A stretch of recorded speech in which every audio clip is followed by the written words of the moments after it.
77 kilowatt की चोरी हमने पकड़ी है।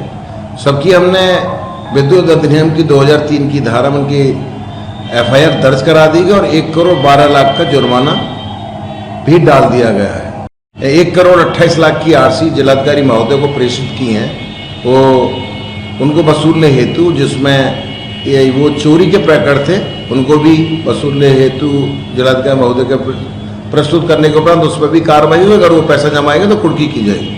30 तारीख को मेरे को एक ज्ञात व्यक्ति के द्वारा सूचना मिली कि रजा खान भी यहाँ पर वान खाना में एक चोरी कर रहे हैं।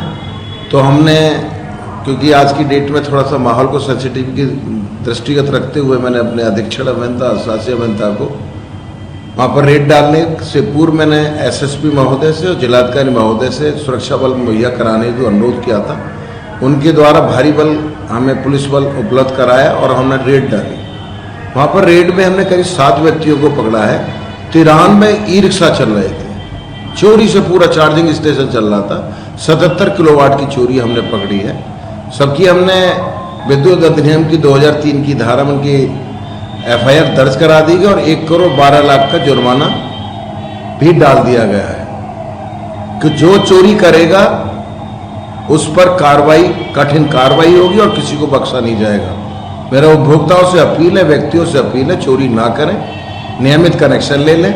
यदि कोई समस्या आती है 1912 पर कॉल करें और मुझे अवगत कराएं। गुप्त सूचना भी मुझे अवगत कराएं, आपका नाम उजागर नहीं होगा। पिछले उसमें जारी की, उसमें RC भी जारी की।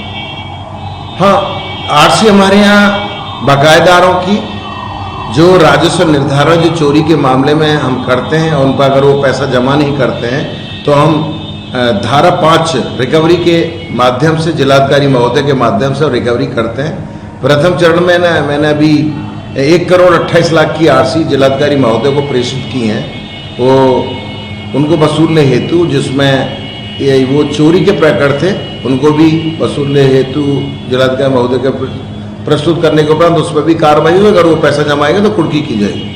सर, लगभग कितने ऐसे मतलब कनेक्शन पाएगा जिनके RC जारी? प्रथम दृष्टया में तो मैं 1 लाख से ऊपर के लोगों को लेके चल रहा हूँ कि 1 लाख से ऊपर के जिसके जुर्माने बने हुए हैं, जो राजस्व निर्धारण अभी तक उनके द्वारा जमा नहीं है, करीबी हमारे पास 1200-1300 कंज्यूमर ऐसे हैं और व्यक्ति। हमारे बेसिकली 2 श्रेणी है, कंज्यूमर और नॉन कंज्यूमर। यदि कोई भी अपराध करेगा चोरी का तो उसमें जो विद्युत अधिनियम की धारा, दोनों के अपराध की जो धारा है सेम है और जुर्माना भी सेम है। सर, इसमें जो 15 लाख से ऊपर के हैं वो भी कुछ 4-5 लोग हैं जो जिनको RC में जारी। हाँ, 15 लाख से ऊपर के केस में मैंने 1 करोड़ 28 लाख की अभी RC प्रेषित करी है DM साहब को।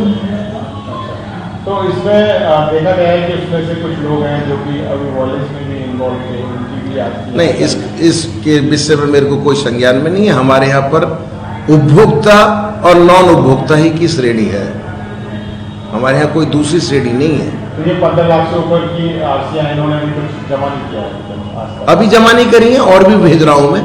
सभी मेरे जो व्यक्ति चोरी में पकड़े गए वो अपना पैसा जमा करा दें। राजस्व निर्धारण की जो धनराशि का आपको जो नोटिस भेजे उसे जमा करा दें, अन्यथा सबकी मैं रिकवरी भेजूंगा। 10% उसमें एक्स्ट्रा और लगेगा। पुनः अनुरोध है, खुद ही जमा कर दें, नहीं तो रिकवरी के माध्यम से पैसा जमा कराएंगे। अगर नहीं करेंगे तो उसमें जो विधिक कार्रवाई होगी।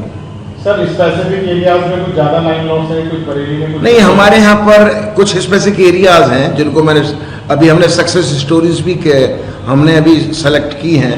जैसे हमने कुतुब खाना सेलेक्ट किया है, इससे पहले हमने किला को सेलेक्ट किया था। किला में अब लाइन लॉस हमारा कम हो गया है। वर्तमान में मैं शहर के अंदर का कुतुब खाना है, नवाबगंज के 2 टाउन है, करमचाई नगर, इज्जत नगर के दो वो उपकेंद्र है, आंवला उपकेंद्र है और बहेड़ी उपकेंद्र है। उसके सभी समस्त फीडरों को हमने सक्सेस स्टोरी के लिए चयनित किया गया है।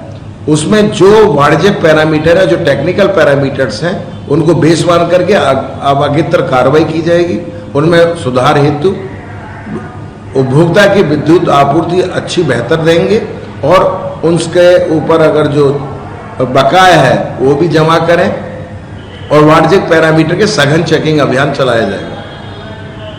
तो पुलिस से भी सर सिक्योरिटी लेके ये चेकिंग अभियान चलाए जा रहे हैं ऐसे एरियाज में जहाँ नहीं, हमारे पास विजिलेंस भी है, हमारा हाइडल विजिलेंस है। अगर हमें ज़्यादा सेंसिटिव होता है तो हम एसएसपी महोदय से हम अनुरोध करते हैं, उनके द्वारा हमें पुलिस बल मिल जाता है। लेकिन फिर भी हम जब कहीं अगर सेंसिटिव क्षेत्र होता है तो उस क्षेत्र के सीओ को और चौकी इंचार्ज को हम अवश्य अवगत करा देते हैं, जिससे कि कोई शांति भंग ना हो, लॉ एंड ऑर्डर की सिचुएशन कोई क्रिएट ना हो।